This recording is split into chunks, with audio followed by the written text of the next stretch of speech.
Hi, I'm Sue McKenzie. I'm with Dr. Sarah Reed, and we are sharing some strategies from the Compassion Resilience Toolkits and how they apply to our particular experience of this current pandemic.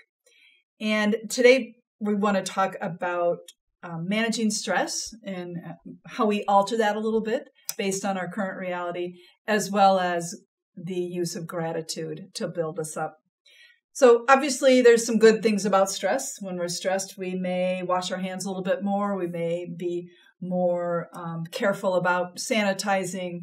We may watch that we're keeping some social distancing. So all of that is helping. Some of that stress is helping us to do what it is we need to do at this time.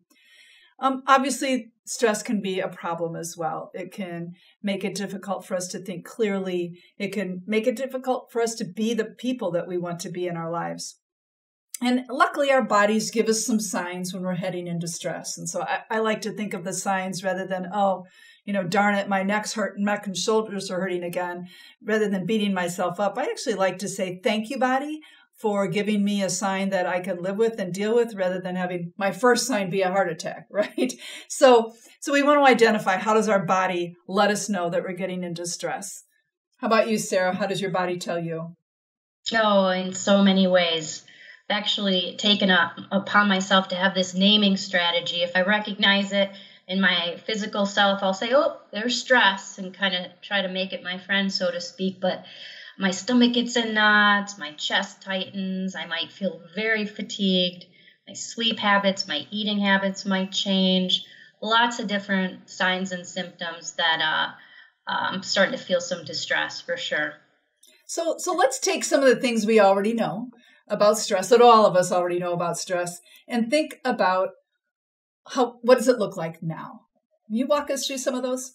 Yeah, I think there's some examples. Sure. So we're often told get regular exercise. It's good for us for a number of reasons, in addition to helping our immune system right now.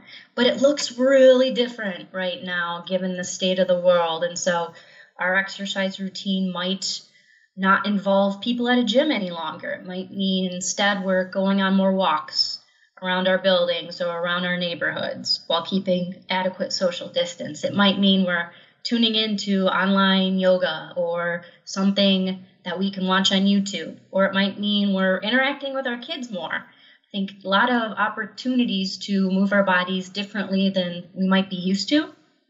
We can also try to focus on maintaining a healthy diet. Again, we hear that often enough. I'm fortunate enough that right now I have more time than I usually do to cook and to try new recipes. I'm trying to enjoy daily smoothies once again, but other types of foods that can help boost our energy, our immune system, make us feel a little bit less fatigued. Also trying to insert more breaks throughout the day. I think whether that's a break from perusing the news online or a break from sitting at my desk, far more accustomed to more movement throughout the day. So try to get loose and take smaller breaks to just move around a little bit. Maybe some self-care type indulgences too. I have a candle going right next to my desk here that I couldn't otherwise do at work.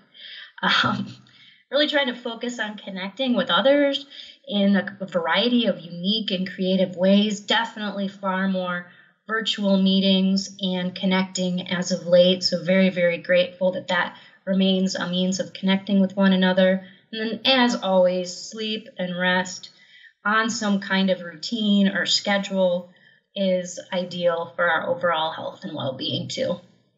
And Sarah, I heard a good tip around sleep that I wanted to share. And we know routines are important. And so let's say you're used to going to bed at 10:30 at night, but you also notice that right now there's a lot going on in your head about what is happening in the world.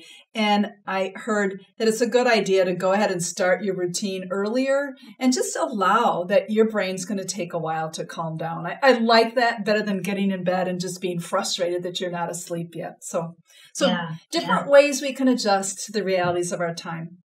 I also wanted to share about gratitude. The science of gratitude is pretty overwhelming, and it's based on that our brains are wired to keep us safe.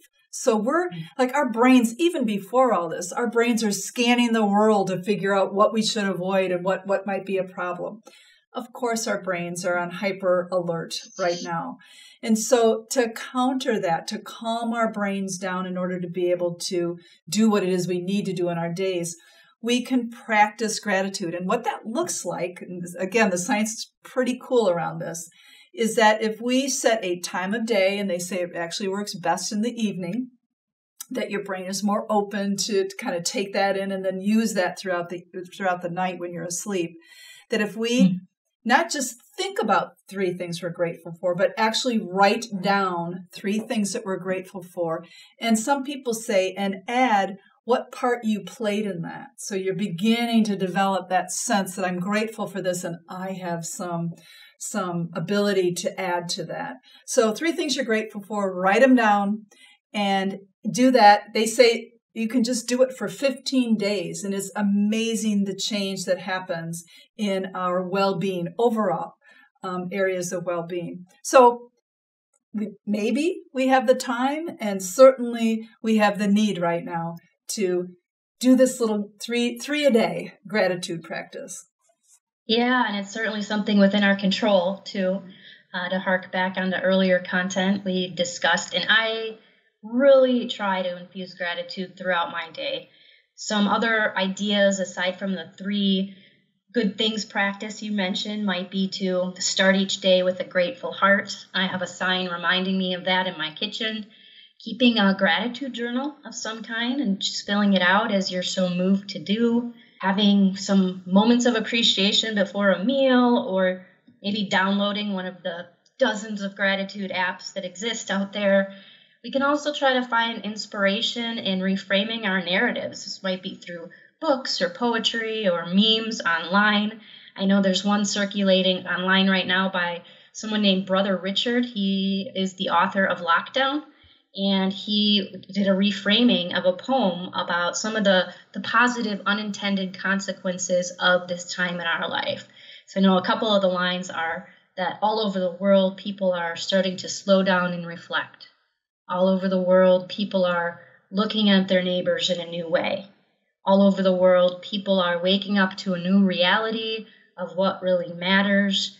And like Brother Richard, we can really find that gratitude fuels our energy and our optimism. And that's really the definition of compassion resilience. It's our ability to remain optimistic amidst an imperfect world, which we have a lot of opportunities to do right now. So I'd urge you to infuse gratitude practices into your day, however you see fit. And I hope we offered you some ideas here with our last video. If you'd like to learn more, you can go to the websites that are now available on your screen.